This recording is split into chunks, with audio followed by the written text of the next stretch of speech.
Je suis arrivée en début décembre pour la mission en Sierra Leone, en Guinée, au Libéria. Donc pendant à peu près 2 mois, j'ai pris quelques milliers de photos, effectivement. Nous étions tous les jours à suivre des équipes sur le terrain. Ces travailleurs humanitaires portent cette protection spéciale qui doit leur couvrir la bouche, le nez et les yeux pour éviter d'avoir un quelconque fluide qui les toucherait. Lorsque nous étions dans les centres de traitement Ebola, nous avons suivi en fait ces infirmiers et docteurs. Ça prend beaucoup de temps en fait pour s'habiller des pieds à la tête et en général on fait ça par paire pour vérifier que tout est bien protégé. Je pense que je me suis jamais autant lavé les mains que dans les pays Ebola. Il faut se laver les mains à la chlorine, prendre la température aussi. On prenait parfois la température 10 à 15 fois par jour. Quant aux ambulances qui portaient donc des patients d'Ebola, elles étaient aussi désinfectées.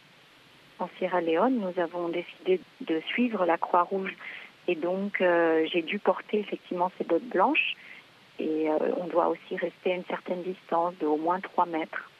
Et dans cette scène, en fait, c'est un enterrement digne et sécurisé. Le prêtre a fait son sermon et au moment de la levée du corps, tout le monde évidemment s'est mis à pleurer, mais d'une manière assez intense. Je ne le connaissais pas, mais j'avais presque envie de pleurer aussi. Et c'est normal parce que la famille est présente. Il y avait une 30aine de personnes. On ne peut pas rester impassible.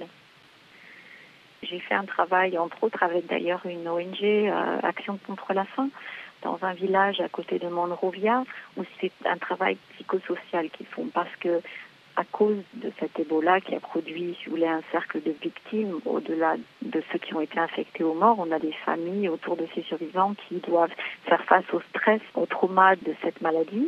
Je trouve que les photos noir et blanc correspondaient vraiment bien à l'humeur du jour et à cette situation difficile et émotionnelle.